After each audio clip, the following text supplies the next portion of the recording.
बघा आमची राशा मॅडम आधीच गाडीवर जाऊन बसलेली, कारण की ती तिच्या पप्पांसोबत रोज एक चक्कर मारते. चक्कर मारल्याशिवाय तिचं मनच भरत नाही. आणि आता तिच्या आत्तूसोबत ते नाश्ता करते. नाश्ता कमी करते पण उंडासंडास जास्त करते ती. आणि आता मी तिला ना बाहेर झाडाखाली धरून उभी राहून खेळवते, कारण तिला बाहेर खूप मज्जा येते खेळायची आणि बाहेरच निघते ती. आणि बाहेर कसं आहे ना, बकऱ्या फिरत असतात, बकऱ्यांचे पिलू तिला बघायला खूप मज्जा येते, म्हणून बाहेरच निघते. तर चला, कोण म्हणतं फ्लावर कुणाला आवडत नाही? फ्लावर तर सगळ्यांनाच आवडते, कोणी असं म्हणणारच नाही की फ्लावर मला आवडत नाही. पण कसं असतं ना, बनवायची पद्धत वेगवेगळी असते. आता माझ्या पद्धतीने मी बनवते, माझ्या पद्धतीने तुम्हीसुद्धा बनवून बघा. आणि जे कोणी खात नसते ना, ते सुद्धा खूपच आवडीने खातील. तर अशा प्रकारे मी इथं फ्लावर मस्तपैकी कापून घेतलेले.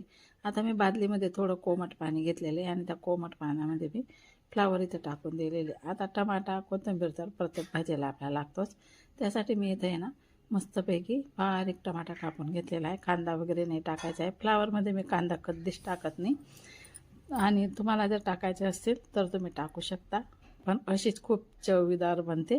तर बघा, कोथिंबीर पण इथं बारीक कापून घेतलेली. आता गॅस पेटवून कढई ठेवलेली, त्याच्यामध्ये अद्रक लसूणची पेस्ट, जिरं, धना पावडर, टमाटे सर्व काही मी इथं परतून घेतलेले. त्यानंतर फ्लावर इथं टाकून दिलेली आहे मी. आणि आता छान मस्त अशी फ्लावर परतून घ्यायची, वरून चटणी कोथिंबीर टाकून घ्यायची. अशा प्रकारे भाजी आपली इथं तयार होणार आहे. तर चला, कोणाकोणाला भाजी आवडली तर कमेंट करून नक्की सांगा. भाजी आवडली असेल तर लाईक करा. साईडला चपात्या पण करून घेते.